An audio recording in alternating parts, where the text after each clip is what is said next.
13 of the NFL fantasy football season is truly the last time that we're experiencing bipocalypse, if so to speak, right? It's the last time that you're going to be without major superstars that are going to affect the way that you set your lineup in fantasy football. And at this point, every point matters because we are heading closer to the fantasy football playoffs by each passing day.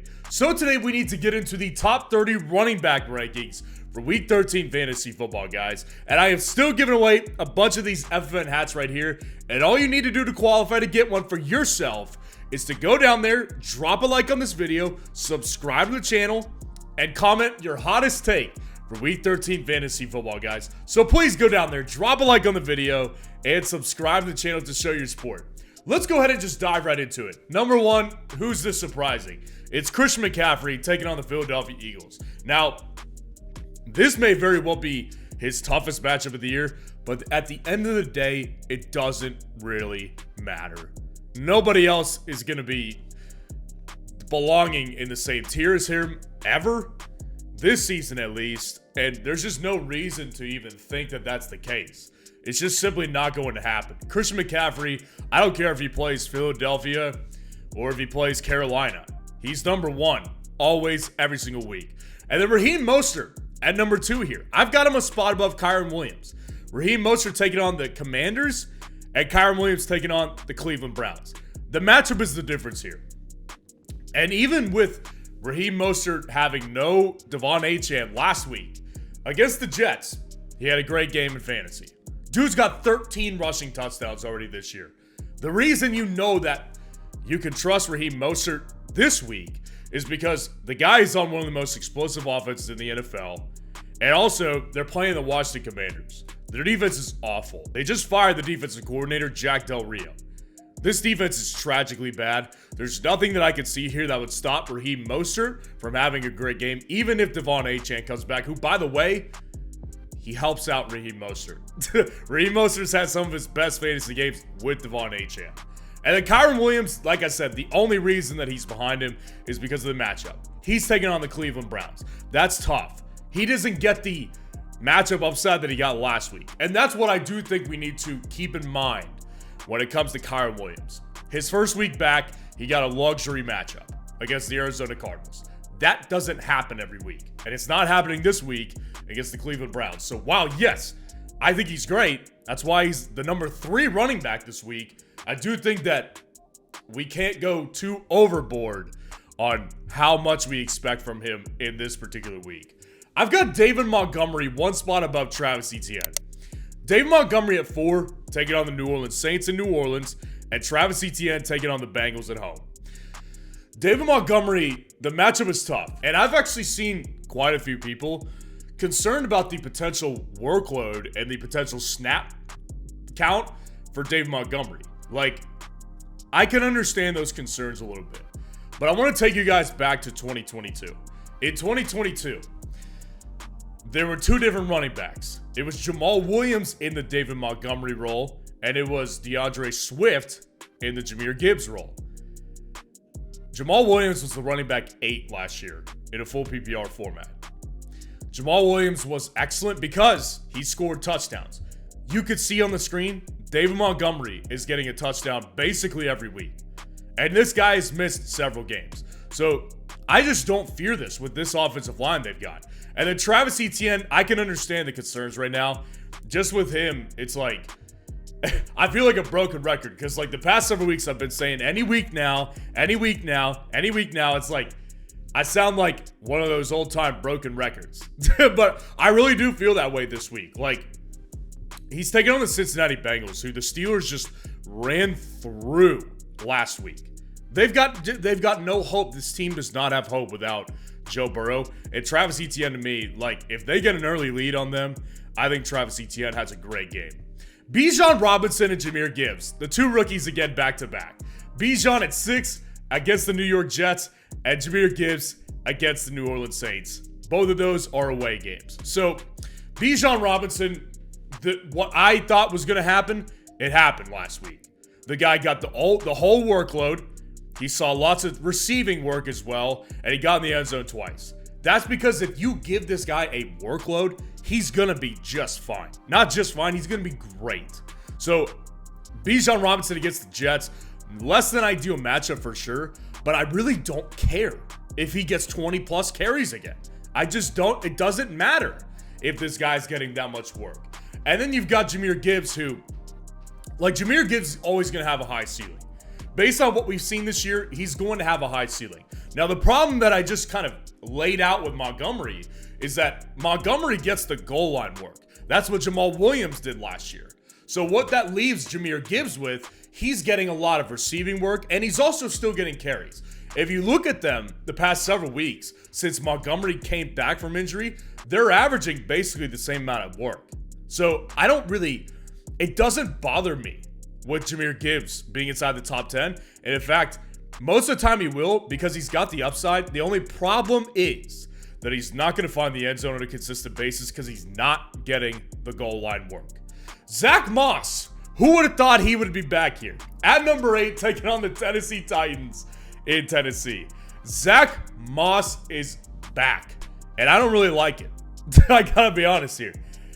I've been gushing about Jonathan Taylor for weeks now, and yeah, he's out. If you have not heard, Jonathan Taylor is having thumb surgery. By the time you're watching this, he may have already had thumb surgery. They're expecting him to miss 2 to 3 weeks. So yeah, it sucks for Jonathan Taylor managers, but if you've got Zach Moss, fire him up. Tennessee's that's not a plus matchup, especially for a running back, but Zach Moss, the way he was playing before Jonathan Taylor, I don't see why he can't get back to it. I think Zach Moss is, again, a great option in fantasy this week. Rashad White at number 9, taking on the Carolina Panthers. So there's several reasons that Rashad White is this high.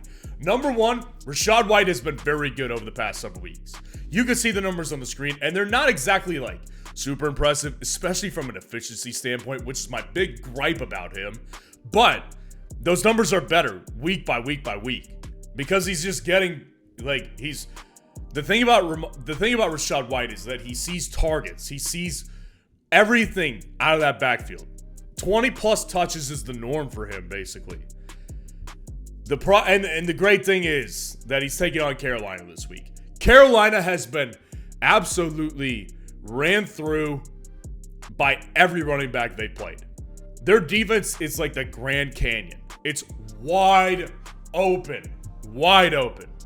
So, I got no issues with Rashad White this week. Isaiah Pacheco is one spot above Derrick Henry. Isaiah Pacheco at Green Bay, and Derrick Henry versus the Indianapolis Colts. Isaiah Pacheco, to me, is just, for weeks now, I've been saying that this guy is a really good fantasy asset that a lot of people are just kind of overlooking because he hasn't been in the end zone as frequently. But I said it several weeks ago when they played the Eagles. He had 19 carries for 89 yards. Now, that was a fantastic performance against that level of a run defense. But a lot of people were unhappy because he didn't get in the end zone. And I understand why you're unhappy with that. But you got to look at it from that angle. And it's like, that's why he got 2 touchdowns last week against an inferior defense against Vegas. So Isaiah Pacheco, to me, is going to continue to be a top 10 to 12 fantasy back. And Derrick Henry proved what I thought last week was that he still got something left. I said before the game, they were taking on the Panthers last week, and I said, if he can't do it this week, it's over. It's over for Derrick Henry. He did it, and now I have more confidence in him. And it's against the Colts, who are not exactly a plus matchup. But the Colts is a divisional game, and anything can happen in a divisional game. And Derrick Henry, if he gets that workload again, I think we'll see a decent performance from Derrick Henry. Then I've got Austin Ekeler and DeAndre Swift at 12 and 13. Ekeler taking on the New England Patriots in New England, and Kamara taking on the Detroit Lions. Ekeler has to drop. He simply has to. This has always been the problem with Ekeler.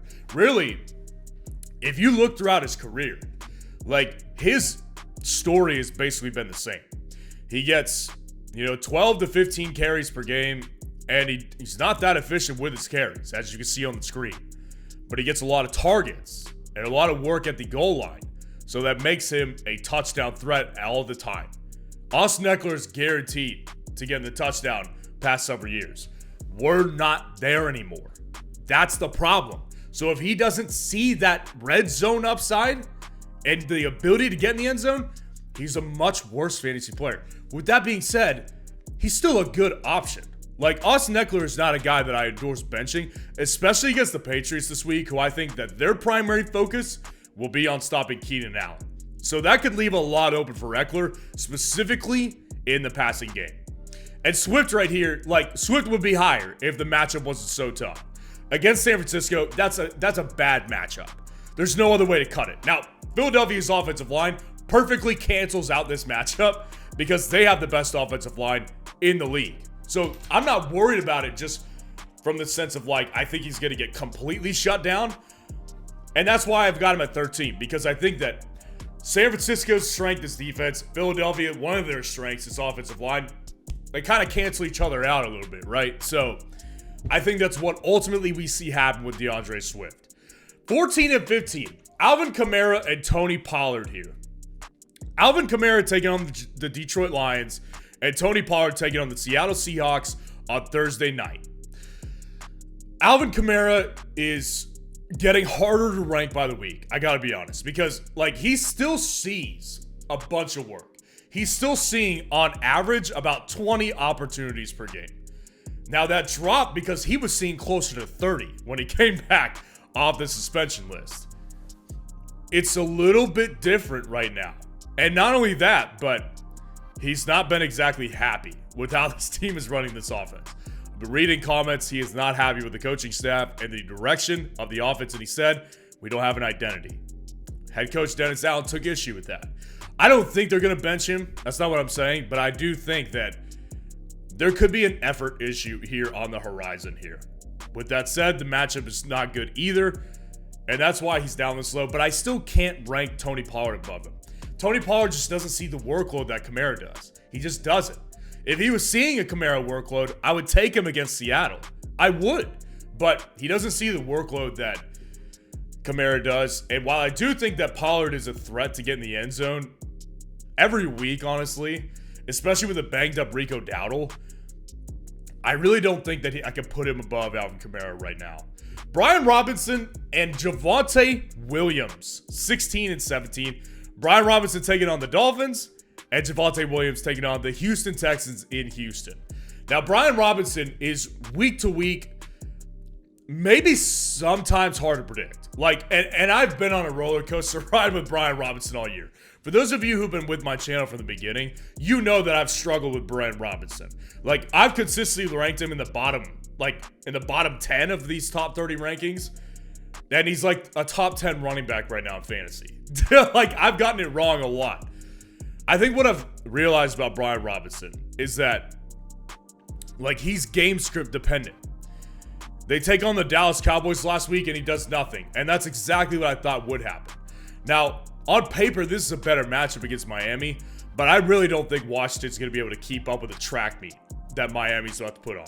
I think Miami's going to go back to what they were doing to teams early in the season. I think this is that type of week for them. So Brian Robinson, although he does probably get some more targets in this game just based on a bad matchup, I don't see a ton of upside here. And then with Javonte Williams, I do think that there's upside. Although we got to acknowledge that Houston's not an easy matchup. That's not an easy matchup for running backs.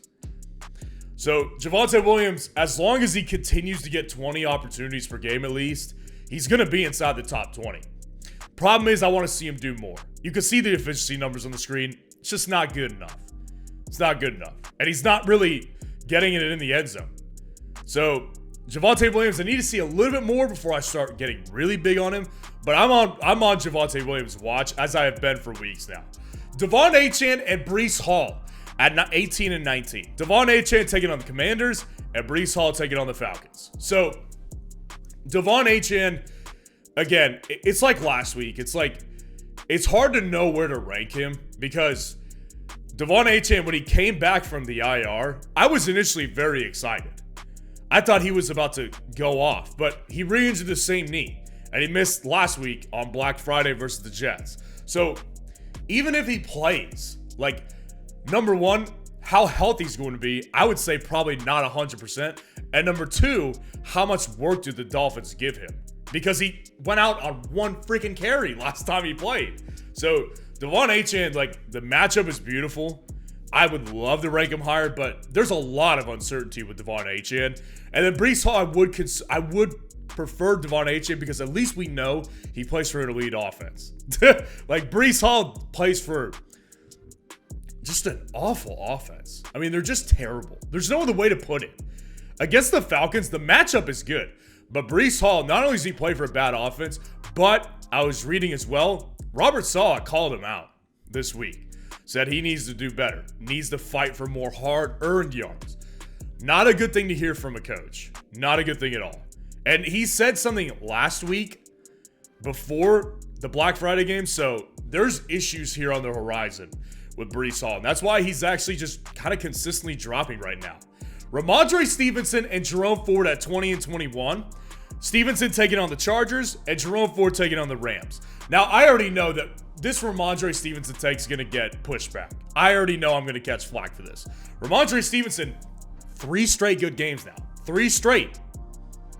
18 to 20 point games, depending on the format. So, I understand, like, the reasons why people don't really appreciate this ranking right here. It's a similar situation a little bit to Saquon with the Giants, where it's like, Saquon is the whole team's offense. This is what they do. They run through him, and if he doesn't go, the team doesn't go. The RaAndre situation is very similar, except I think I would argue that the Patriots are just a worse offense than the Giants, because RaAndre is not Saquon Barkley. So, against a stout run defense versus the Chargers, I just can't see a massive ceiling here for RaAndre. And then Jerome Ford, I want to rank him higher. I really do. The matchup is great. Against the Rams, it should be a pretty plus matchup. But, you know, to be honest, like, Jerome Ford needs to get more consistent with the work. And last week was difficult. They played the Denver Broncos. Denver is a good defense now. That's not, I've discussed them for weeks now. They're a good defense again. Jerome Ford, I think he just needs a little bit of a better matchup, and I think he gets it this week with the Rams, so I could see him having a higher ceiling than this, but based on what he's done recently, I've got him at 21. Najee Harris and Jaylen Warren at 22 and 23. Taking on the Arizona Cardinals, there's hope for the Pittsburgh running game. Now, last week, heading into the week, I said nothing is going to change with this Matt Canada offense. Now, I believe that. I should have clarified it. What I believe is that, like, the first game back without Matt Canada, that doesn't surprise me that they did what they did.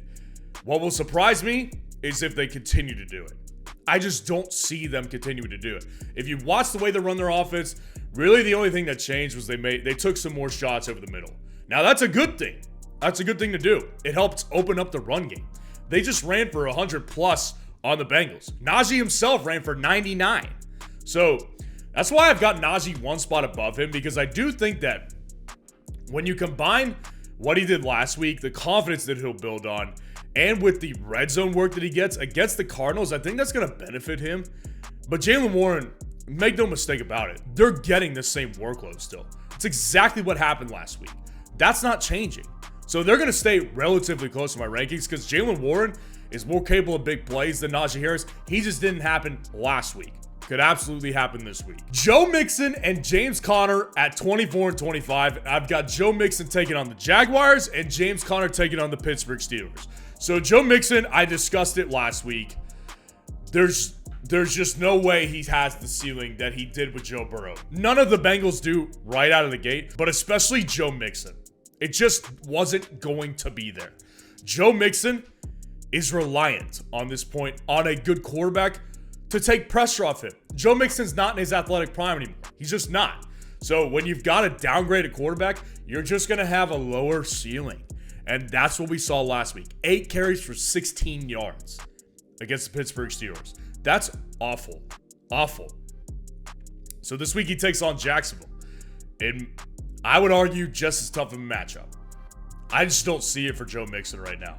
And then James Conner, like, I don't see it for him really either.